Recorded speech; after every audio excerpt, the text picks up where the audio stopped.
Right. Hi there. So today I am trying out was fortunate enough to be able to get a hold of, to borrow a Sanjuks V6. Sanjuks is a series of Korean levers made by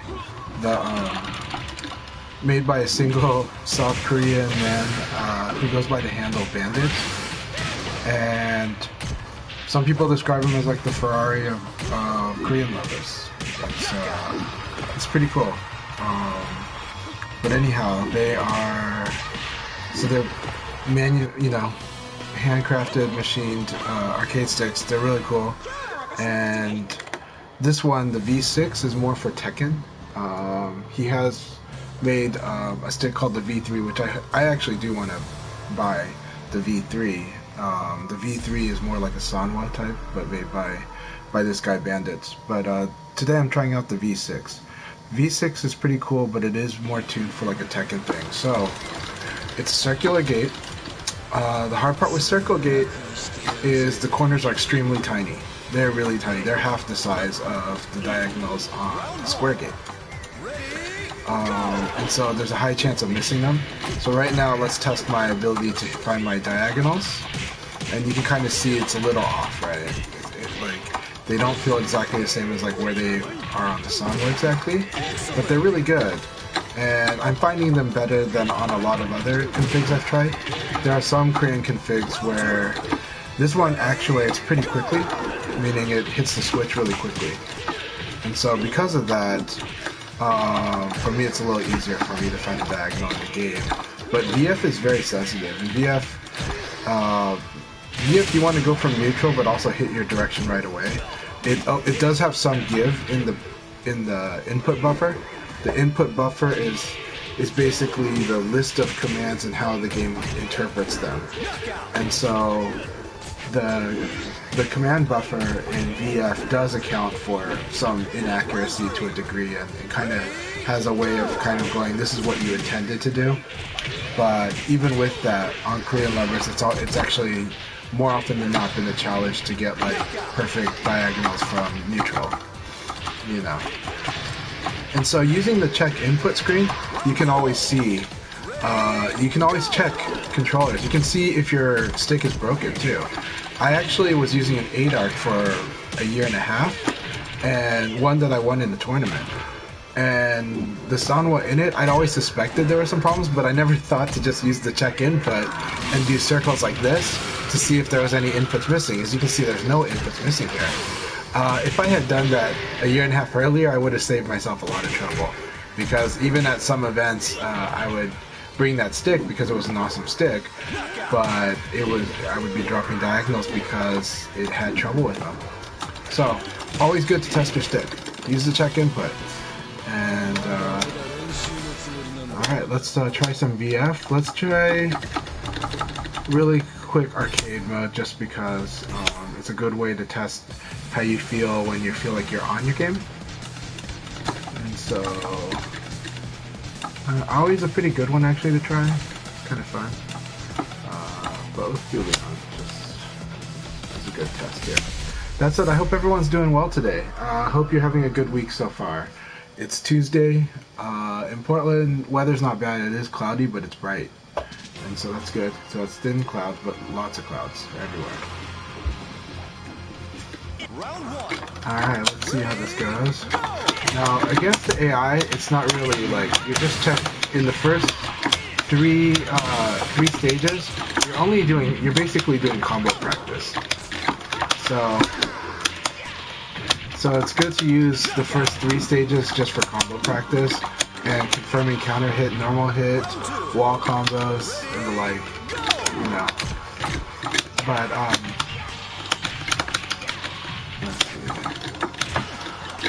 this stick really feels great though, but it does feel like a normal, the way a classic, a popular Korean type of build, which is the tension is pretty heavy. It's not super heavy, because I felt way heavier tension, but it's, this is probably medium, a little For someone coming from someone like me that's used to Japanese sticks, this is gonna feel heavy, but it's actually more like a medium for. I think it's more of a medium for most Korean stick play enthusiasts. But I feel really good with this stick. This V6, I mean, it should. It's not a cheap stick, and it's a stick that's lovingly made. You know, it's meant to kind of be like the ultimate, maybe similar to some of the Crown models.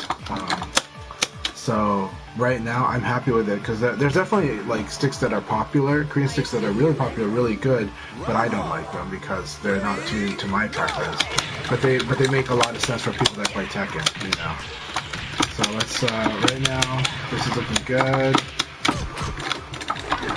Let's bring Sarah back to the middle. Again, this is arcade mode. I'm just messing around before I do. So this is a good test. So this move, the input we're using numeric mutation is 4 and 3. That's back to diagonal down forward, right? And usually that's the thing that's going to mess me up when I play on the Korean stick that I'm not used to the settings on. And so I'm consistently hitting, I'm hitting that pretty well.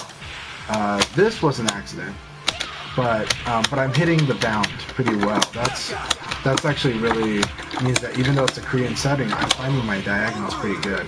I'm working within VF's command buffers. VF's command buffer knows I want it to be diagonal, at least when I'm doing that. So it's just, so the past 2.5 months I've been studying Korean sticks just out of curiosity. It's not like, at first I thought, you know, would I get like some kind of benefit from it? And you get some, but it was more curiosity. It's just, as a fan of the game, as a fan of arcade games, as a fan of hardware, mostly as a hobbyist, you know, boys and toys, we like to play with stuff. We like to try everybody's toys. It's kind of what it is. Because I don't play Tekken as much, but I can totally see why Tekken players love Korean levers. And I can also say why a lot of people that play like VF will go back to Sanwa, even if they do have Korean levers. You know, Sanwa is like really fast digital input machine. Hey Janix, it's good to see you. How are you doing today?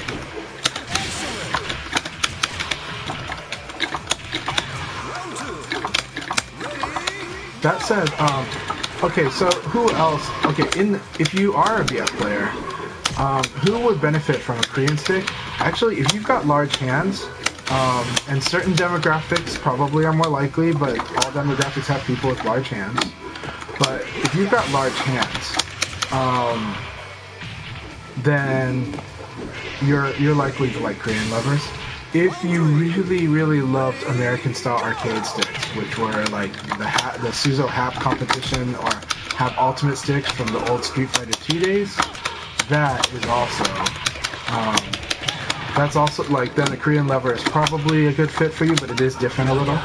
But it's more, Korean levers are closer to the American style than the Japanese style is.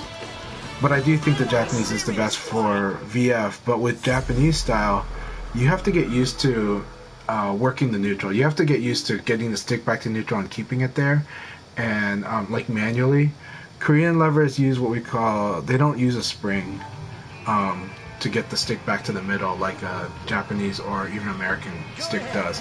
They use silicone grommets. They use these big pieces of rubber silicone. And what that does is it creates a force that brings the stick back to the middle really quickly. And so, but it also means that the force requirement of the lever is dynamic. And so, what does that mean? Well, the farther away you go from neutral, the more tension you're going to have in your stick, and the more it's going to want to go back to neutral.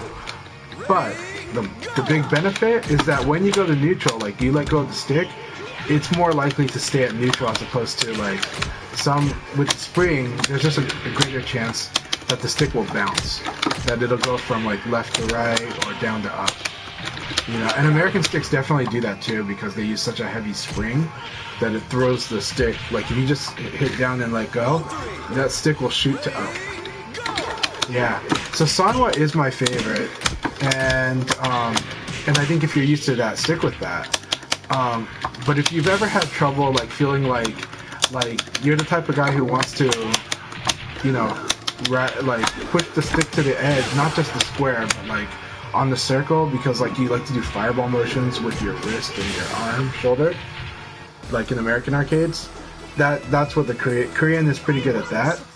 But Korean is also really good at having just that spring back to neutral, using your arm and your wrist. But when you use Sanwa or Japanese style, you should use your fingers more and then your wrist a little bit to accommodate. Or some people even literally just finger and arm, you know. But there's different grips. But you're using your fingers more with the Japanese style.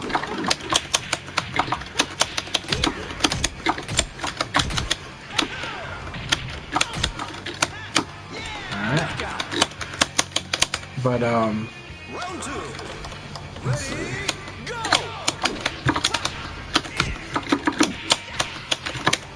Oh, I'm missing diagonals now. So under pressure, I probably would miss diagonals with this stick, but this stick is very good. It is a high quality stick, but it's definitely more of a Tekken stick. And why is that? Okay, Tekken, in Tekken, the difficult technique that can be tough to do with the Sanwa because of the sensitivity of a Sanwa. Everybody's going to describe sensitivity differently. I'm going to say Japanese sticks are more sensitive, but, you know, I know that, like, people that are fans of Korean sticks are going to say, no, the Korean stick is more. It's because people are going to say sensitive is good, right? That's like a bias. So, but what I mean is that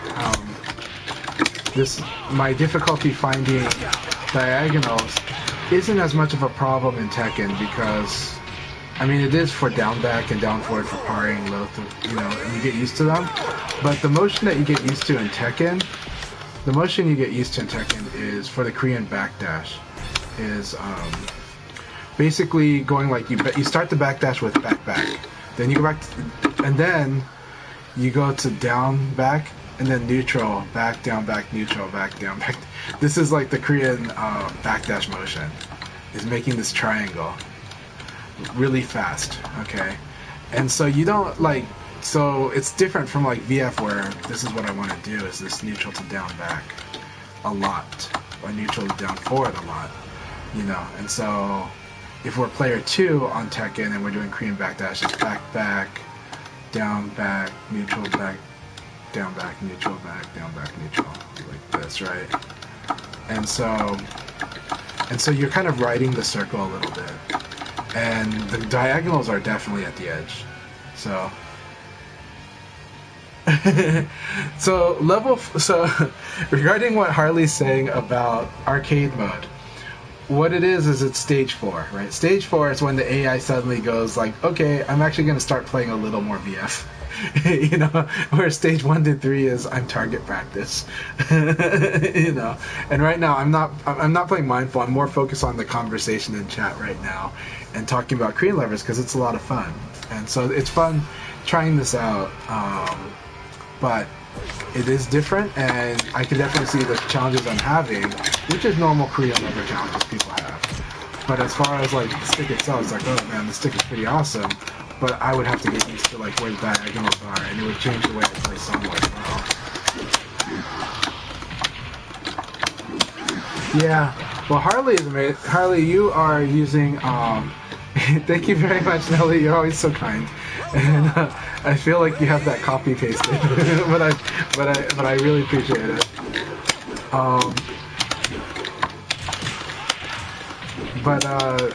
So Harley, how do you feel about the? It's been about 2 months now, 3 months or 2 months, right? Since you've used the Thumb Pro. How are you liking the Thumb Pro? I think that device looks amazing. Looks like my favorite of the. We've got a D-pad with arcade buttons, and I think that's awesome. There's another Pro named after a Vietnamese last name. Is it the Vong stick or whatever, or the Vong pad? that looks cool, but I think the Thumbtack Pro looks so much better to me because of that grip and moving around. Yeah, that's the thing. I think gamepad buttons are the weak point of the gamepad, and I think they eliminated that, right? But they also accommodated the fact that you do want to grip.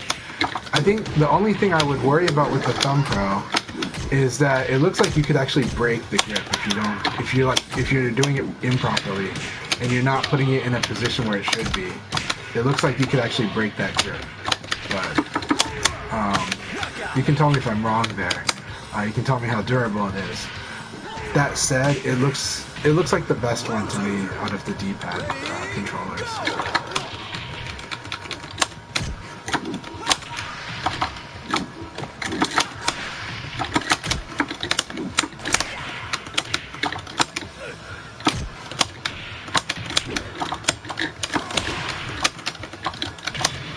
They do, yeah. The computer has juggles. Oh my god, that hurt. I tried to evade, so that the tension got me there. That silicon tension, I thought I tapped down, and I didn't tap down enough. And that is something that's to get used to if you ever switch to like a Korean lever. But again, you can just be like me and just be more curious about the Korean levers. There are some Korean lever setups I absolutely love. And I do love this one too. But this is definitely like,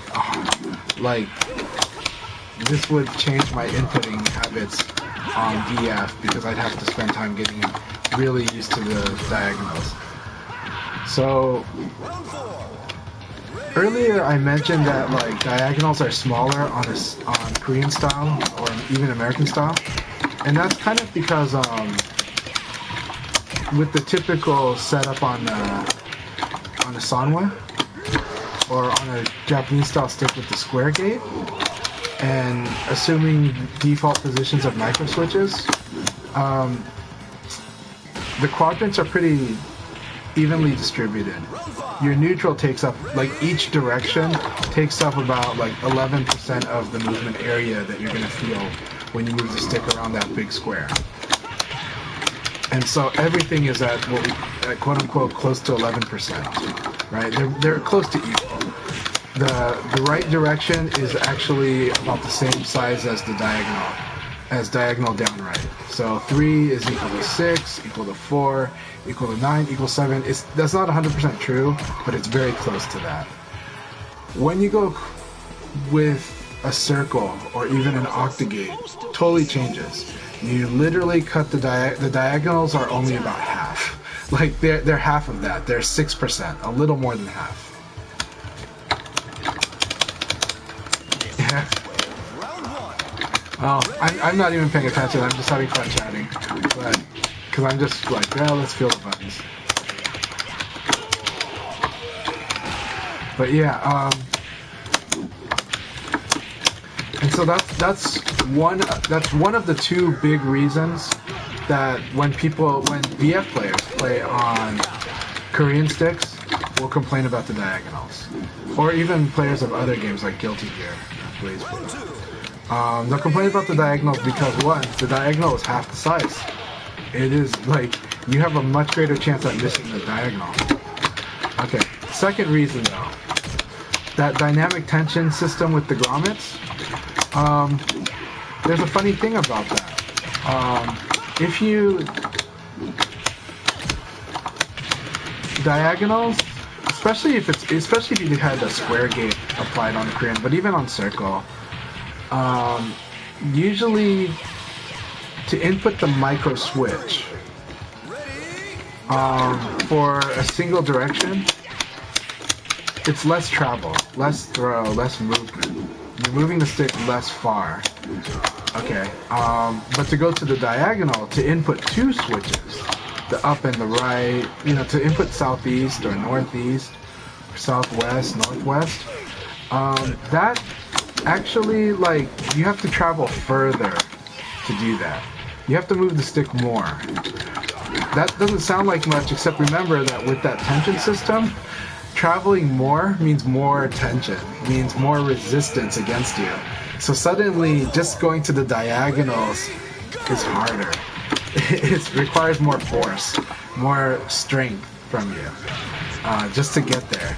And when you're used to Sanwa and you're, being very delicate with your inputs, then that's going to affect you a little until you get used to it. That's going to affect you, and you might end up going less on your diagonals. You might, especially if you do something like modify the Korean stick to have a square game, which is very rare. That's super rare. But if you were to do that, that would totally mess it up.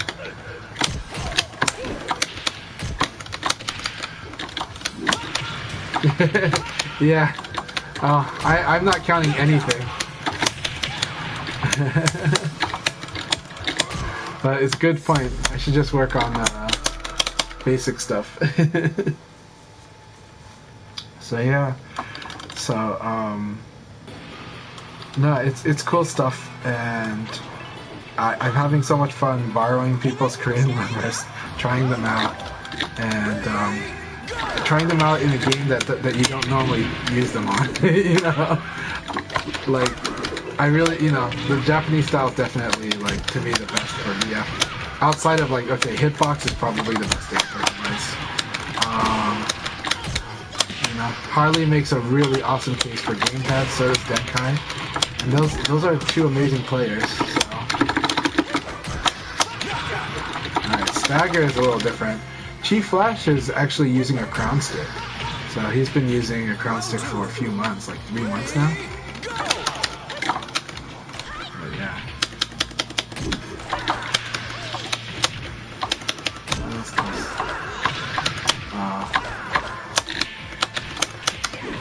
It's fun trying to do like double evade. Double evade becomes more relevant at like rank 35. So, and it's pretty fun.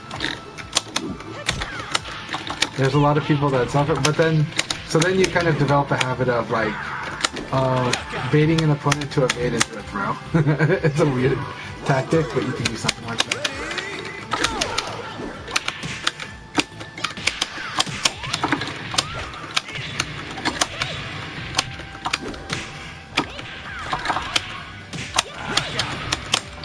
Alright, let's see what happens.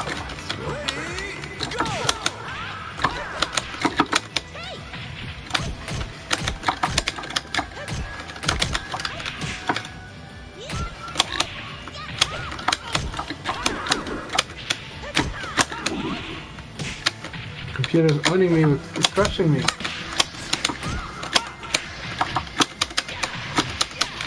I am missing some stuff though.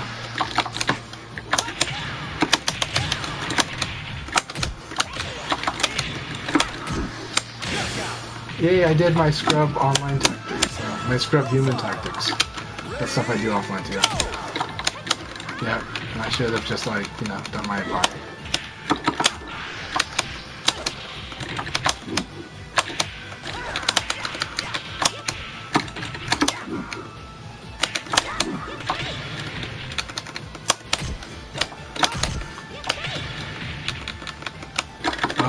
Hunkar Kung Fu would be cool, yeah.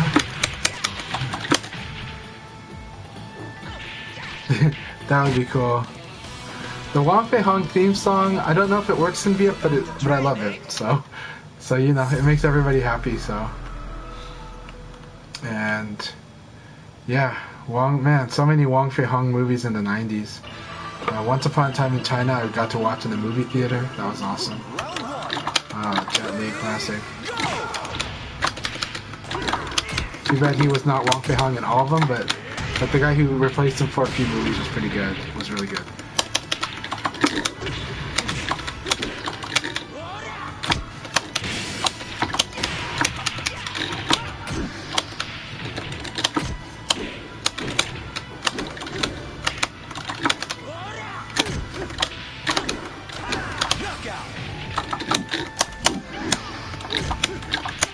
This will be really hard.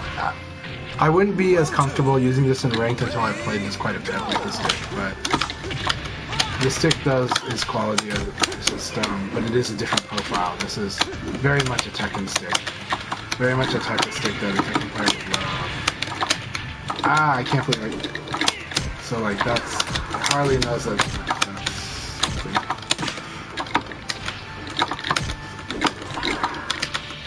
I do like Bat Top, by the way. Like there are some things I like about Bat Top. I think Ball Top is still preferred, but there are certain errors that I'm more likely to make with a Ball Top than I don't make with a Bat Top. Another interesting thing with the Korean sticks, though, is a lot of Korean players, or a lot of players that use Korean sticks, they don't like the stick to rotate. Right? With Sangwa, the stick rotates. Like it freely rotates, and I like that. But that's also because of the different nature of using a ball top versus a bat top. Something that's amazing about bat top, what I can say, especially and with the Korean grommet, is if arcade games had analog controls, the Korean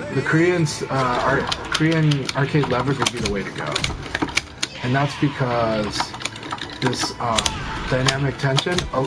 You know exactly where you are on, like even though I am trying to find diagonals, that doesn't mean I don't know where I am on the arcade stick. I know exactly where I am on the arcade stick because of that tension system. Like you know like how far from neutral you are. You know, like now does that matter? In VF doesn't matter as much. You know, VF is a very digital game and the inputs are very digital. So it doesn't really matter if you know that you're like a little bit over here. Like if I'm using the screen here, it's like, oh, I know I'm here, and now I know I'm here, and now I know I'm there. You know? So with a Korean lever and with a bat top, you kind of know. Once you develop a technique, you kind of know like, oh, I'm resting my finger here, it's over there, I'm moving to here, I know it's over there, I know it's here. So you just develop the technique of knowing where the stick is. And you just naturally do that. With Sanwa, all you care about, am I hitting the up switch, the left switch, which of the four switches am I hitting? That's all that really matters with Sanwa. And so everything else is gravy after that. So you can move the stick all the way to the wall if you prefer, or you can move the stick just a little bit. Oh, gotta punish those. So I need to make a list of all the punishments in this one. Some people wonder why I can play at a decent level without guard punishment, and that's because it's important, but it's not the only important thing. You have so many more important things that you can do and win with. And Leon doesn't have the best guard punishment. His guard punishment is weak. He's gonna make more damage trying to get counter hits. And side recovery hit like that, you know?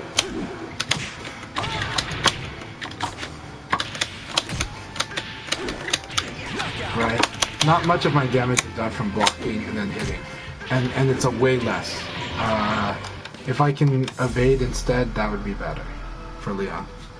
But guard punishment is really important, and if you don't, and sometimes you lose rounds where by this much, and that's because you didn't do that damage.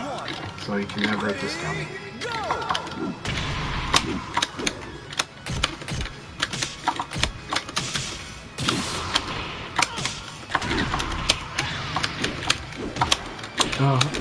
I usually don't have to focus much to beat Dural, actually. This Dural might be the easiest Dural out of all of the Durals. And that's because I can do certain backdash tactics and evade counter tactics against it.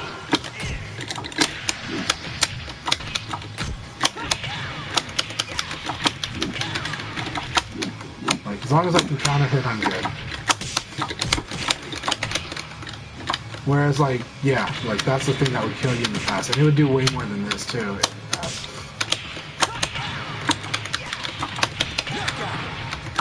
So I have a lot of cheap tricks that work against Dural, so I actually can beat Dural without looking.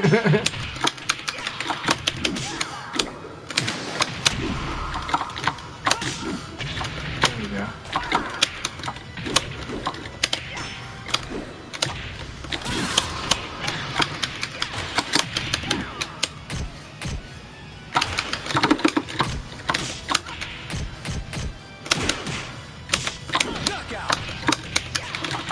Chai with the scrub tactic.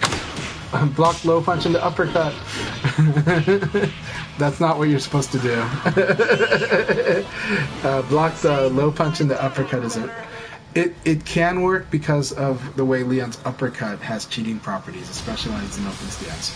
But it is so hard to consistently do it that it's like rolling a dice. And I've definitely been launched because I like to do uppercut after block low punch. That said, backdash after block low punch for Leon is very powerful. So, yeah.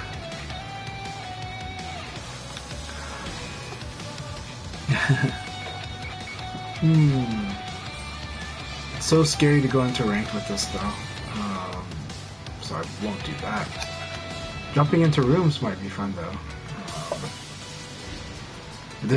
Thank you. Yeah, with punishing Doral, yeah, it's fun. The Doral in this game is like the easiest Doral.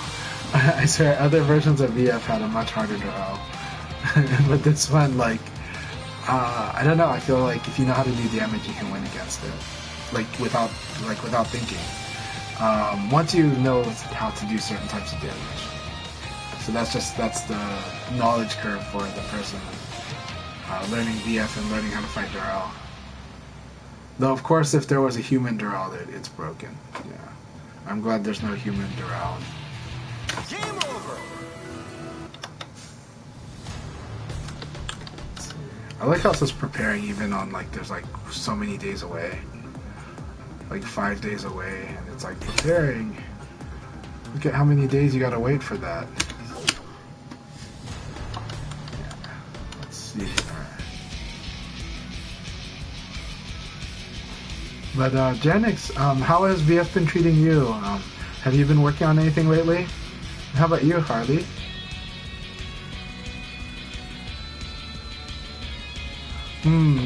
So I like Final Showdown, Ultimate Showdown the way it is. I really, really do. Of course, we could go into slight balance tweaks, but I don't want to go there. This game has been playing amazingly well for so long, and still surprises a lot of us, and still surprises Japanese players. It's a really good game, and it's one of my favorites. So there's not much I would change rollback netcode, but that's mainly it. I mean, I would change quality of life changes, but if we're talking about the gameplay itself, as a package, I like the way that Final Showdown follows through on its own design goals and what it wants to do. I also think Virtua Fighter 4 Evolution was freaking amazing, but so I put those in the same camp. And I think Virtua Fighter 3 Tournament Battle also was freaking amazing. And all three of those games are radically different games. They have similarities. They have the core, the main flavor that is Virtua Fighter. But they all have their own place in the history of Virtua Fighter as really great games. I personally cannot say that about Virtua Fighter Vanilla, but what I could say about Virtua Fighter Vanilla is it's one of the most beautiful of this series. And I'd also say it's still incredibly fun and still one of my favorite games. Just my least out of the Virtua Fighter games. But I loved it, every bit of it, when I was playing it seriously and competitive with it.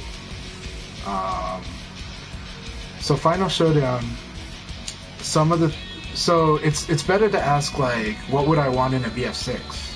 Because what I want in a VF6 would change the game quite a bit, right? I would like the damage, the burst damage to be lower. I would like the damage to fit more in line with like what the VF4 through VF5 games were. That's a more strategic. Those are longer. They're not long rounds, but they're longer rounds. The rounds are more, instead of the rounds going 20 seconds, they're more likely to be 35 seconds. And you do see timeout a lot in VF4 through VF5. You don't see it much at all in Final Showdown. I mean, like let's go to this ranked menu here. Player menu, right? Player data. Okay. What do I got? Where's my stats? Stats, win-loss. Okay, I think it's this one, right? Time up, 0%. You know, like time up 0% in this game. That is not the case. Like I have in Virtua Fighter 5, Virtua Fighter 4, Virtua Fighter 4 Evolution, and even in Virtua Fighter 3 Tournament Battle, I have lots of wins on timeout. Lots. But this game, Final Showdown, no. And that's because of the burst damage. And that's not wrong. That is the design goal of Virtua Fighter 5 Final Showdown.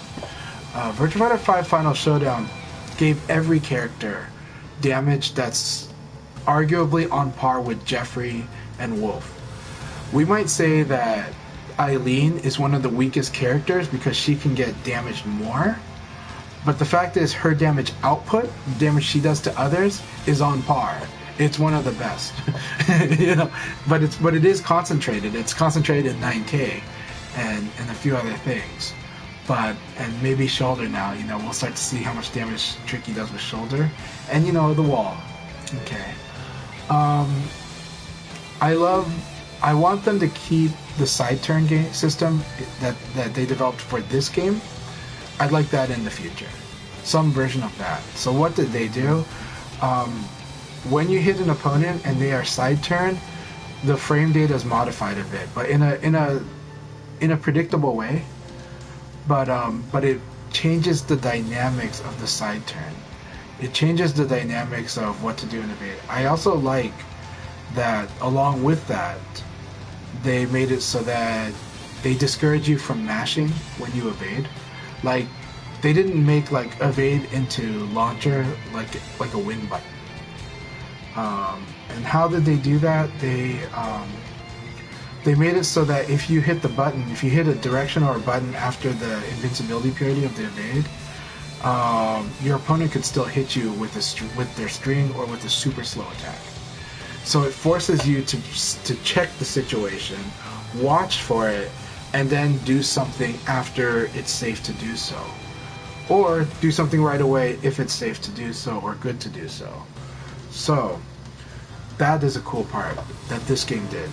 Because VF4 through VF5 does have an evade that's more like what people would like, where, okay, I evade, but the thing is the movement was a lot, so your opponent would be running away from you by the time you wanted to hit them with the knee launcher, so it's a little different. This game, that knee launcher will probably connect.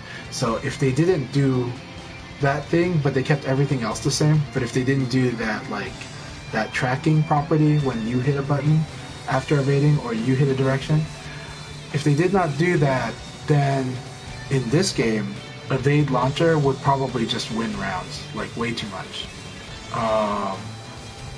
It would not force you to check the situation and make that determination and keep it limited to certain moves that you evade, like big moves that you evade that you can punish right away with a launcher.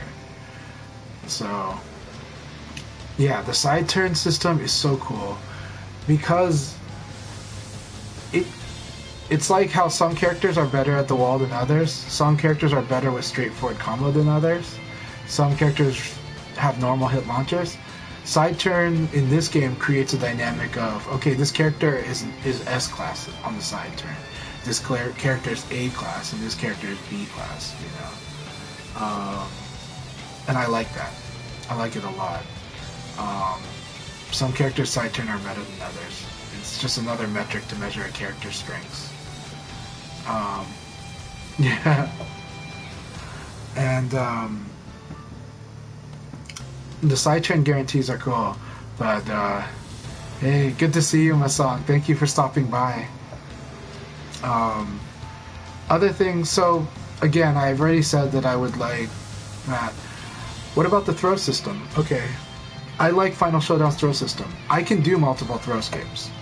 I can do a lot of the option selects in Virtua Fighter 4 Evolution. But in Portland, Oregon, I was the only person in the whole state of Oregon that was doing those things in Virtua Fighter 4 era and BF5. And I trained people, and I taught them how to do it, but they just wouldn't do it. You know? And then there were a lot of people that would never touch VF because they admired VF but would never touch it because, oh, it's too hard for me. right? And that throw escape system, the classic multiple throw escape that a lot of hardcore players want back, that was a factor.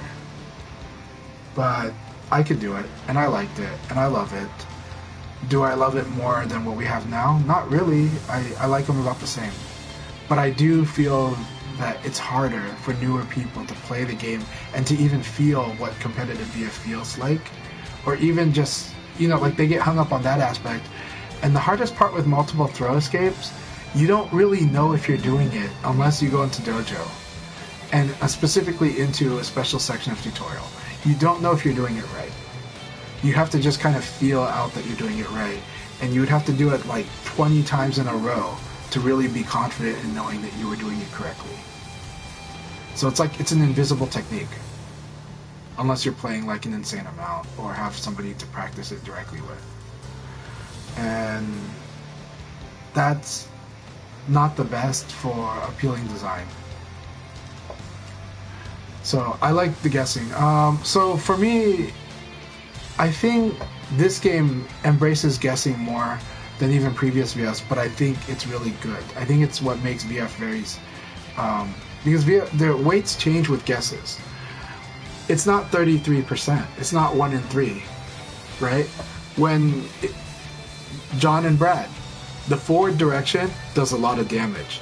Back and neutral do very little damage. That's not 1 in 3. Like, that's not 33%.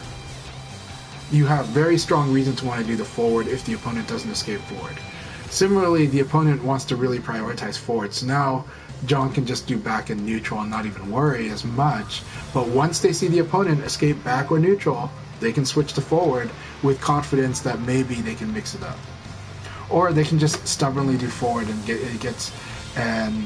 then play the game from there. About I know that you know, and back and forth. So yeah. So actually, on Twitter, I don't know if you follow Twitter. On Twitter and on the Facebook Virtua Fighter Revival group, last night I wrote like an essay, just on the spot, in Twitter, on messages to the Colorado VF players about throw escaping, about how to do it better, about as a player. And it was a sequel to an article advice I had already given them. The first advice I gave them a couple weeks ago was take the guesswork out. If you're having trouble doing it mechanically, fix it mechanically first. So how do you do that? 1, make sure you're always doing guard throw escape when you do throw escape. 2, just escape the strongest throw. Don't even worry about the guess. Instead of thinking about that you want to defeat all of their throws with throw escape, think about it more like you want to deny them from having their strongest throw or their ring out throw. Okay? Either of those two. And then, after that, there's another thing. The biggest advice of all for Virtua Fighter, and one that, frankly, not enough people give to beginners, but really should. If you really know, you really know that your opponent's going to throw you, throw escape is not the answer. Throw escape is a way to mitigate. Guard throw escape is a way to block and reduce the chance that they're going to throw you and do damage. The correct answer, if you know they're going to throw you, is to do a launcher. Because attack always beats throw. And so you're like, I know he's going to, so if you're not that confident, you're like, I think he's going to throw, then yeah, guard throw escape's your friend. Evade throw escape is your friend. You know they're going to go for the throw. They always do it. They always do jab throw. Or they always block a certain thing and throw.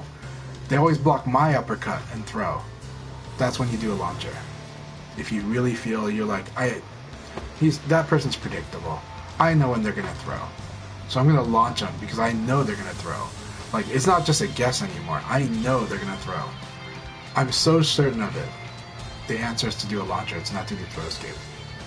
Throw escape is what you do when you're in a mix-up situation and you don't have a full read on your opponent, and so you're gonna defend against multiple options. You're gonna defend, you're gonna block a mid attack or a high attack, and you're gonna also hopefully escape a throw if they do decide to throw you. So that was advice number 1. And then, but then I did talk about advice 2 about how do you do the mind game, and I'll quickly summarize this, but you could read it way later. And I posted it on Twitter. It's an Evernote note. You can copy the link and save it, and then read it anytime. So part 2, what I said was throw strat in this game, specific to this game, because of forward, neutral, and back. 3 directions of throw, and it's because it is a quote-unquote guess. Then actually it's not too hard to delve into the strategy and decision making of throws and getting good at reading your opponent. It just takes a lot of practice, and it first requires that you're actually good at escaping throws through the first tips I gave. Okay, so there's a few things you want to identify. One is the bias, your opponent's throw bias. What is the throw that they either want to do or feel is the throw that they should be doing for their strategy or whatever? And it's usually not hard to figure this out. When you fight against John or Brad, a lot of times they go for what I call the second best strategy, which means they're not going to do the forward throw, they're going to do the back throw, just because everybody learns to escape forward throw against John and Brad. So now you're like, okay, they're on the back throw strategy, and that's the bias. Their bias is doing back throw, even though it's not the best throw, right? Some cases there's not really a bias because, like, Taka has a lot of powerful on both the front and the back, and so that one's harder to identify bias. But a lot of times you can identify the bias. Some Akira players will always do forward, but most will do back throw because that's the combo throw. That's where the damage is. And they want to, if you're not escaping it, they want to use it. So, the bias usually for Akira is that the second concept is what I call the pivot. And these are how much does it take for a person to change their strategy. If you escape them 2, 3, 4 times, you can kind of see this in the normal play. You can kind of see what makes them pivot in general, like what makes them change their mind or get more passive or get more aggressive. And the same applies to throw. So pivoting, understanding the way, like feeling out your opponent's tendency to pivot when they're going to change their mind.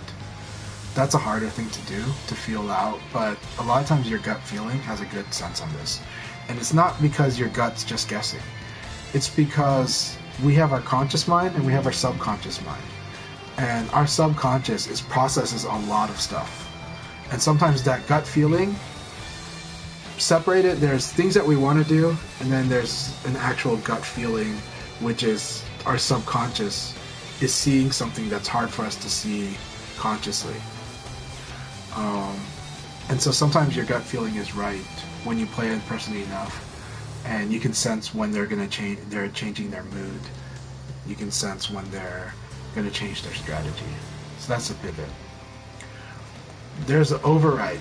Override is probably super important to understand because override is the ring out throw.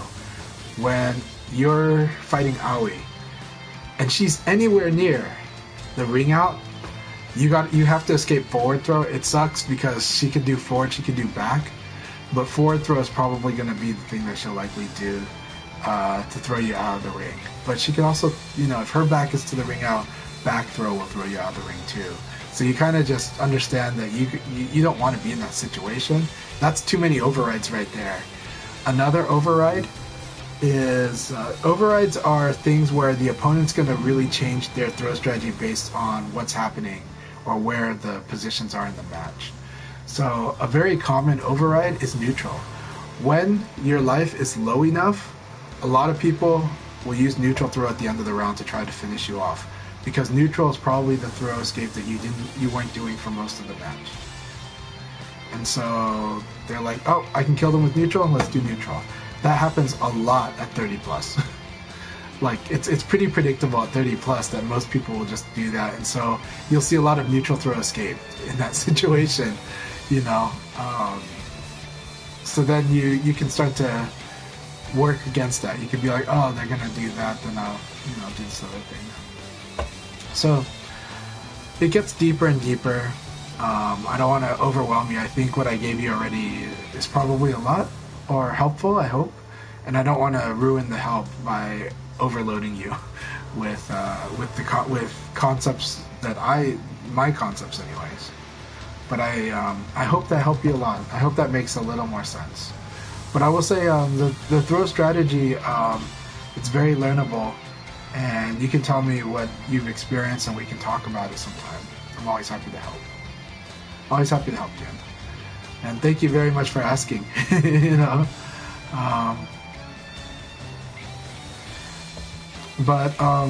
Oh, here's the ultimate tip though. The first tip that is supposed to be the first tip. The proper time to throw escape, to input that guard throw escape. So are you doing guard throw escape? You're pressing guard, and then you're pressing a direction and punch and holding it. So you press and hold guard, then press and hold punch, and either forward, neutral, or back. Are you doing that already?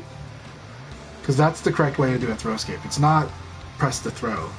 Because if you press the throw, you could accidentally do a throw with, right? But if you do guard and then do the throw escape, you will not whiff a throw. It'll always work and not punish you. So once you're doing it that way, when should you do throw escapes? Every time you're vulnerable, and every time you would guard, but no longer than that. You don't want to be standing and guarding because you're doing throw escape and you're waiting for a throw. That's not what you want to do.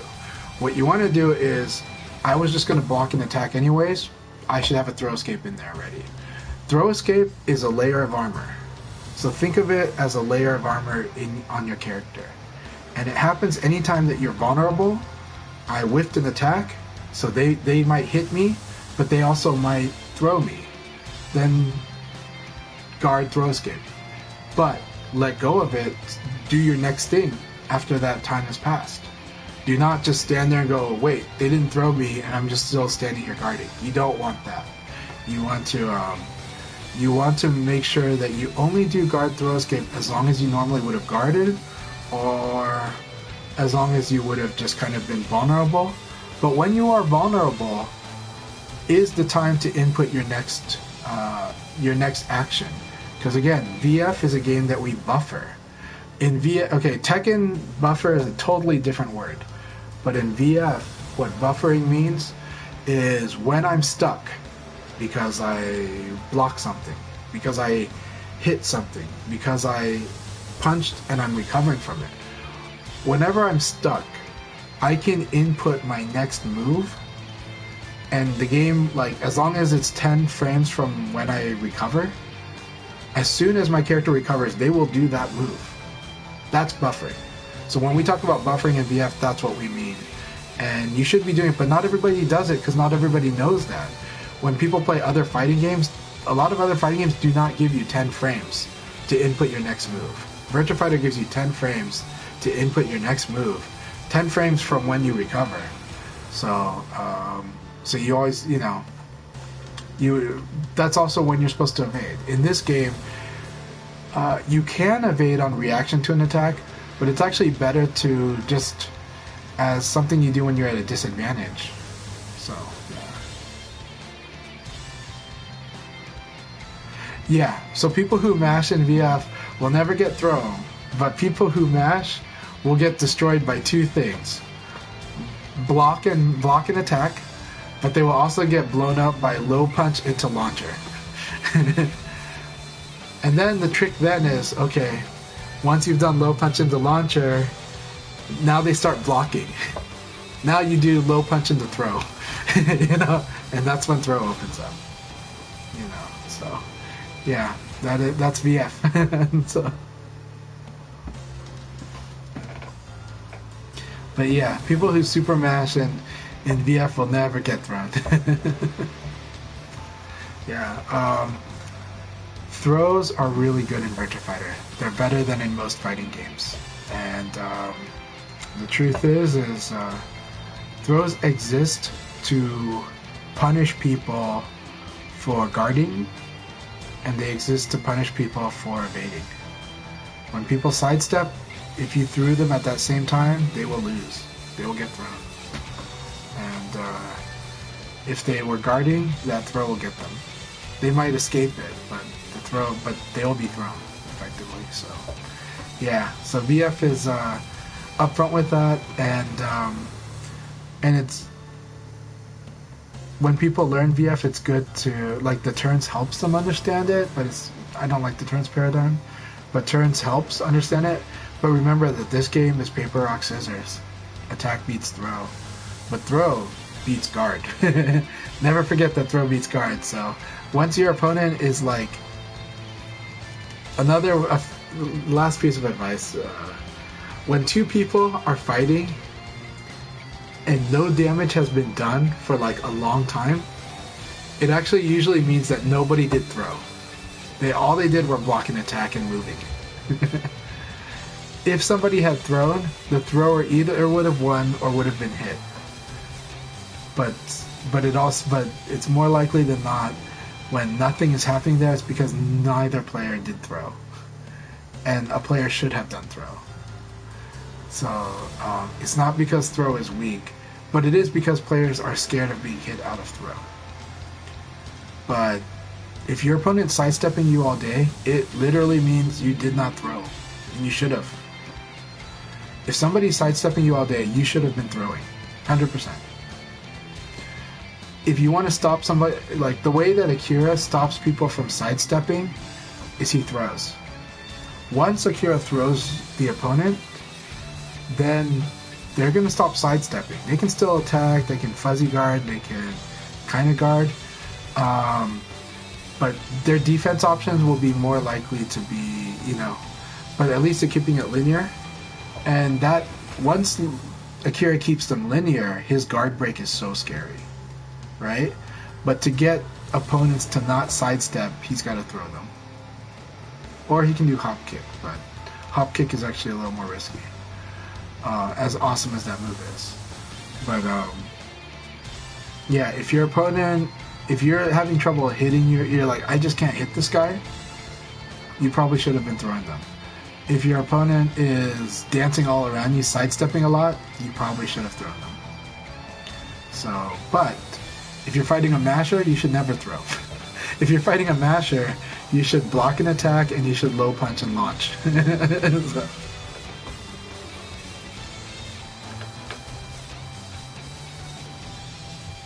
Yeah.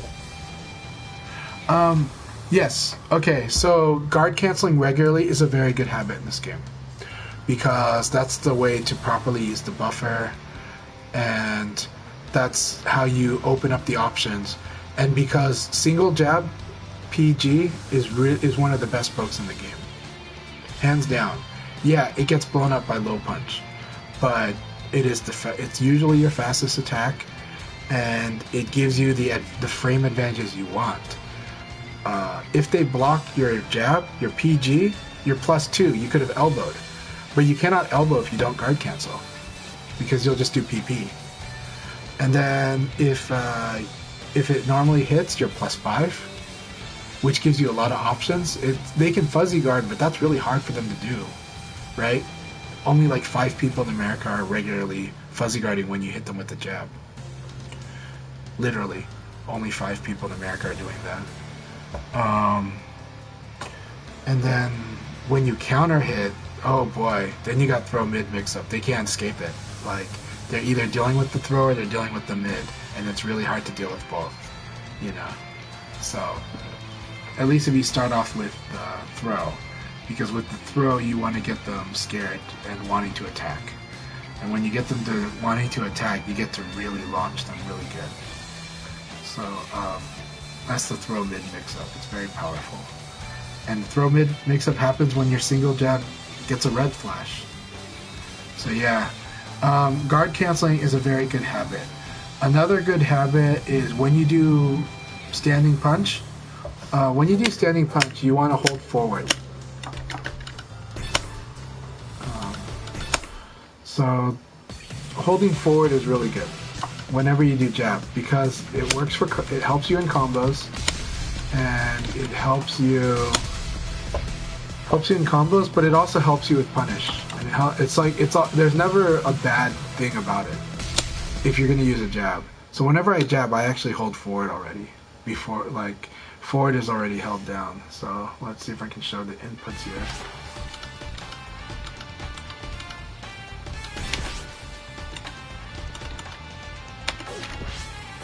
Okay, so when I do it, I hold like this, right?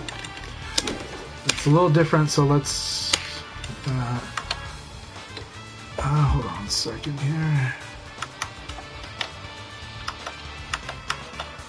Really? My program button is not doing this? Okay, I've got to fix that later. But anyways, so for here, who's that for? That's a big difference. Half a square if I do normal, like, let's put the shoe here. Punch card, right? That's how far my foot moved. From to there, right? If I hold forward, half a square. It's like twice the distance. So holding forward with PG is a lot more distance. Okay, so now let's do an example.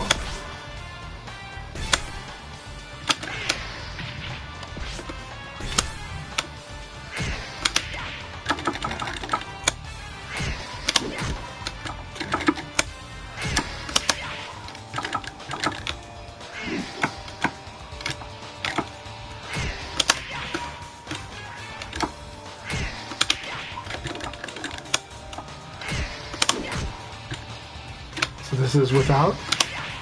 It works at that range. Works at that range. It's gonna whiff there. Okay. It's still, that one's hard. But that said, there's situations like Akira's double palm where like you need to be doing this, like to punish it. And same, like actually Leon's like kick, it actually also benefits from it too. So, but that's specific to that move. Let's see. Okay, 1.5 squares. It's still like 1.5, but this actually worked. I'll just say that for combos, it matters. Like, holding forward matters. But holding really matters for this. And so, yeah, guard canceling is a very good habit to have whenever you intend to do it. I don't like to do top 10 lists, but I'll tell you. Okay, I don't like top 10 lists because they're deceptive, and the move lists in this game, they're all really good. Like 99% of the moves in this game are very good, are good moves that have a reason, that have a purpose, and they have multiple purposes. But let's focus on Leon. So again, whenever you fight Leon, you should evade to his backside. You should absolutely evade to his back. Let's see. Okay. So against Leon, you should evade to his back because this, you'll obviously evade anything linear. You'll evade his side kick to the back. You'll evade his low kick to the back. And you'll evade this one, which is really huge, to the back. So, like, these are like the moves that will damage you right away if they hit you, if they counter hit you. And so you want to evade to his back. Even this to the back. And then even this to the back.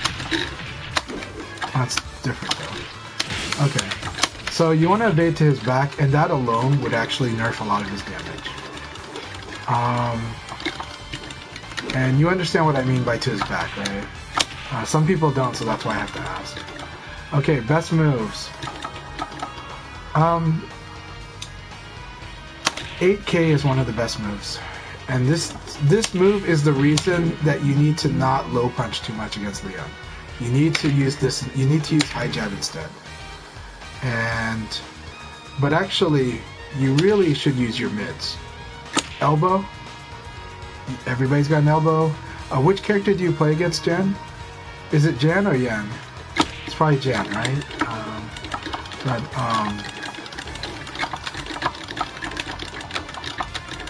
Anyways, elbow, like, so...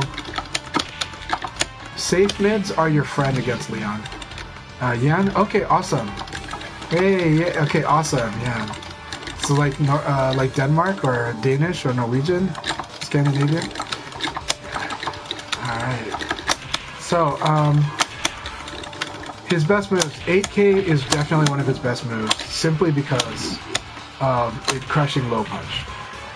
And it's his Nitaku option. So like, after, like,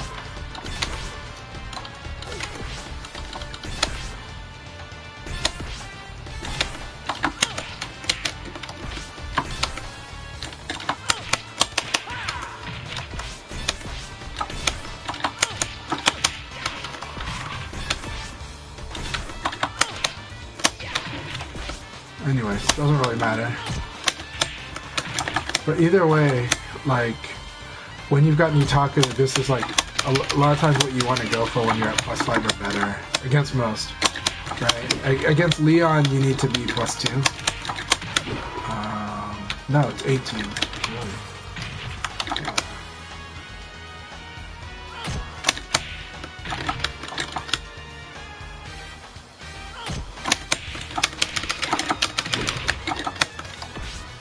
Yeah. 8K is good, but it's I don't know. I think it's a good move. They're all good moves. 4-4K is one of his best moves. This he's going to do from backdash. So a common setup is this into that, right? Because you're gonna want to like attack. So he wants to get you to do your punch, elbows, or your throw. Right? And so, right? And so, when you're dealing with someone who backdashes a lot, I actually do think, oh wow, that's me getting used to Korean stick. Okay. So, when someone's backdashing a lot, I actually advocate doing like a crouch dash. But people don't like doing that, they want to attack. But the problem is like, let's say you go for a side kick, then like, if he evades that side kick, you're gonna eat a lot of damage. If he reads that, and I do try to read that. Let's see. Sweep is an underrated move by beginners, but it's a very powerful move. It's really good. Because it resets, it stops your momentum. It wins so many situations. If you're evading, you're gonna lose to it. If you're throwing, you're gonna lose to it. You're gonna lose to it in many situations, and so it gives him the opportunity to, you know, to kind of like try to punish you on the ground. He's a character where he needs to not limit himself to 10 moves. Like, he really should use all of his moves for different reasons. This is like, because this is really good, right? People think this is a terrible move, and yet I win a lot of rounds in games because of this move. How do I do that? It's -6, right? But Leon is crouching, and so they can't throw him. But a lot of the generic answers they do, this will work. But they can still sidekick. If they sidekick though, I can evade and punish. And then on top of that, if they use really slow moves, they start trying to use creative moves and use really slow moves like this, then actually what surprisingly works is this into this. And I get a launcher combo. So there's a game to be played with that. And so this move sets up a really good spacing for me. That it's just good enough for backdash, but it's not the best backdash range, but it's a good range. But and then this move also, why it's good to begin with because it's evasive. If the opponent is doing a lot of strings, I can if the opponent's doing a lot of strings, I can cheat my way out of it. You know, I can use that move to avoid a high or some of the mid attacks and hit them. And so I've stopped their momentum, and then I've set them up for a guessing game. So this is not one of his best moves, but it's an amazing use of a move that's considered not that good. You sorry. That, yep. But it's dangerous if it's blocked. The AI is going to block it, so. And so that wasn't even safe, but you'll be surprised how often that works against people. And that was like evade CD.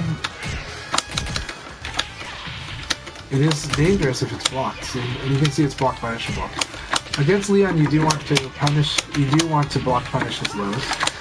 You want to make sure he doesn't get to use his lows to lower it, but also he can crush highs and lows. So just like this move, in my view, is one of his best moves, but it's a hard move to use at a high level, and it's easy to do it poorly. And I do it poorly a lot, right? But that was guaranteed there because on recovery hit, that move I get 2kk. But then if I set them up for advantage, and like if I'm hit checking correctly, this move is very scary, right?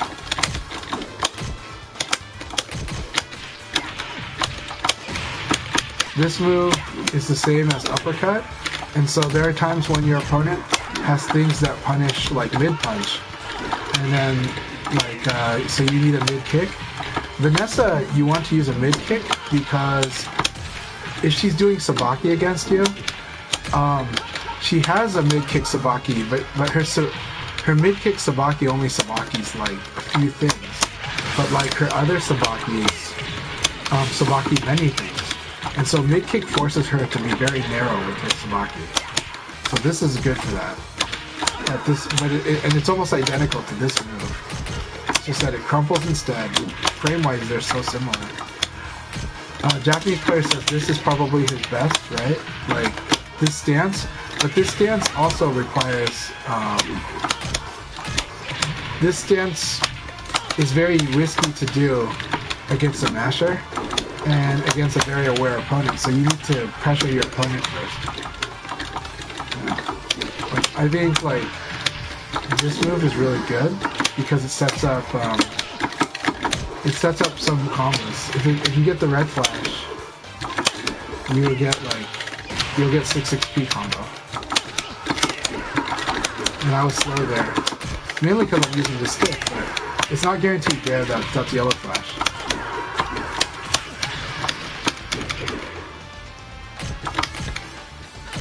Just like, this move is really good until it's blocked.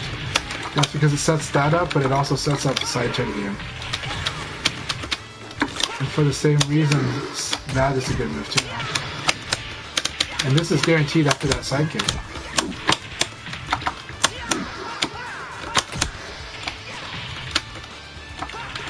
His elbow is considered not that great, but I actually think it's a really good elbow.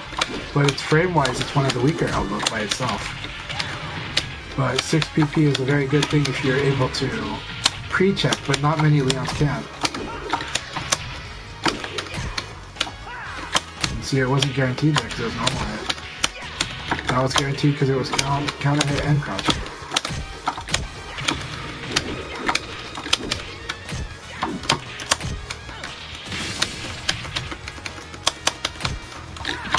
Alright, so let's use the evade strategy. Evade to his back a lot.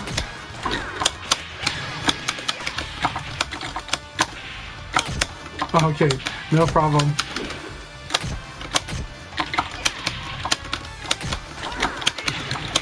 And see what I did there just by evading to the back.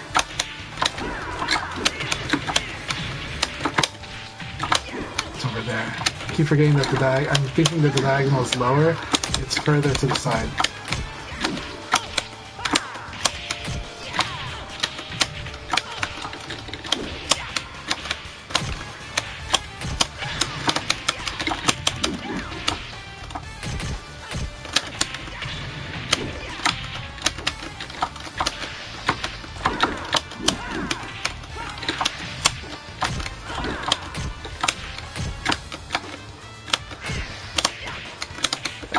I'm glad to help, and yeah, I don't want to overload you too much, but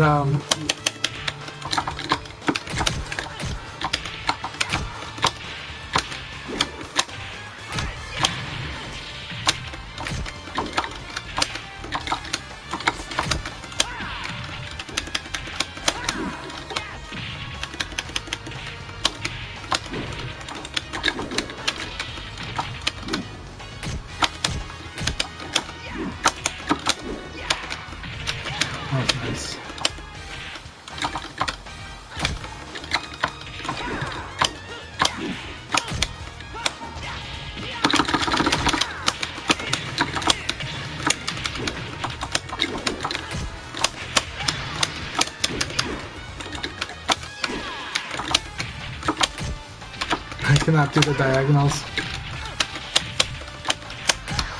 The other hard part about Korean sticks though is that they tire your arm out. They use a lot more muscle. It is exhausting. So...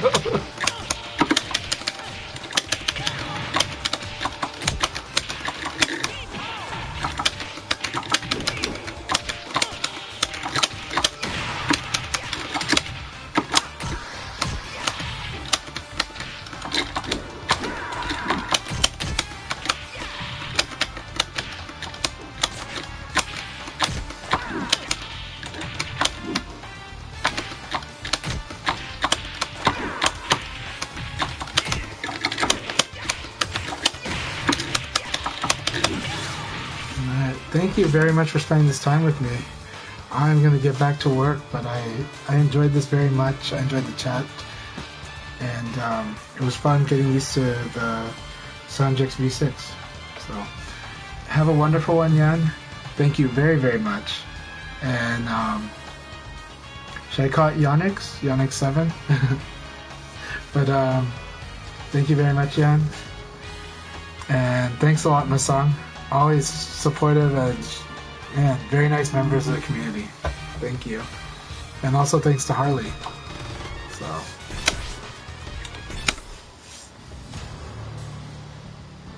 Okay. Alright, yeah, you got it. Alright, thank you very much, and I will see you later. I'll try to do another stream this time around tomorrow, hopefully.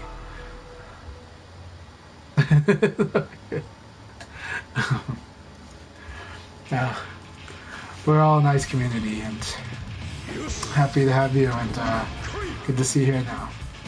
Alright, have a wonderful day. Round one. Ready, go! Computer's very slow.